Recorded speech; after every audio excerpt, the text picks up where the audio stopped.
बिस्मिल्लाहिर्रहमानिर्रहीम। सबसे पहले तो पूरे आलम इस्लाम में मौजूद तमाम मुसलमानों को आज के दिन ढेरों ईद मुबारक। उसके साथ साथ मैं तमाम पाकिस्तानियों को ये खुशखबरी देना चाहूंगा कि इंशाअल्लाह बहुत जल्द ये जो बैरूनी साजिश के तहत एक पाकिस्तान के ऊपर चोरों, डाकुओं और गद्दारों की एक हुकूमत मुसल्लत की गई है, इससे बहुत जल्द हमारी जान छूटने वाली है।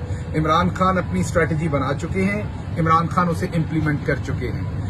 मेरे बारे में ये कहा गया कि मैं मुल्क से बाहर चला गया हूं, वापस नहीं आऊंगा, पीछे झूठी सच्ची FIR दी गई।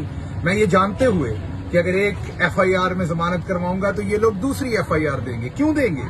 क्योंकि ये बैरूनी साजिश से आए हुए हैं। ये गद्दार जो है, इन्होंने पहले ही इतना घटिया काम किया है कि इसके बाद इनकी नजर में और कोई काम घटिया नहीं है। तो ये झूठी मजहब की आड़ में भी झूठी FIR दर्ज करेंगे, तमाम झूठी हरकतें करेंगे, किसी तरीके से हमारा मुंह बंद करने के लिए, किसी तरीके से ये कोशिश करने के लिए कि इनके खिलाफ जो एहतजाज होने वाला है उसको किसी तरह से मद्दम कर दिया जाए। तो ये जानते बूझते हुए कि एक केस में जमानत कराऊंगा तो ये दूसरे में पकड़ेंगे, दूसरे में कराऊंगा तो तीसरे में पकड़ेंगे। तो ये जानते बूझते मैं वतन वापस आ रहा हूं, जैसा कि आपसे वादा किया था कि मैं 2 से 3 दिन के लिए बाहर आया था, मैं अब वतन वापस आ रहा हूं। ये सब कुछ जानते बूझते हुए उसकी एक वजह है। उसकी वजह यह है कि मेरा ननियाल जो है वो बाजवा है और मेरा ददयाल गिल है।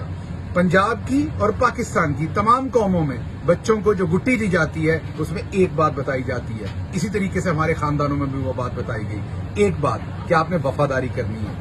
वो पाकिस्तानी दुरुस्त पाकिस्तानी हो ही नहीं सकता जो वफादारी ना करे। तो हमारे खून में, हमारी गुट्टी में जो सबसे पहली चीज बताई जाती है वो वफादारी की जाती है। मैं अपने लीडर के साथ इंशाअल्लाह जितनी अल्लाह ने मुझे हिम्मत दी है वफादारी निभाऊंगा, क्योंकि आज जो मैं इमरान खान के साथ वफादारी निभाऊंगा असल में वो मैं पाकिस्तान के साथ वफादारी निभाऊंगा।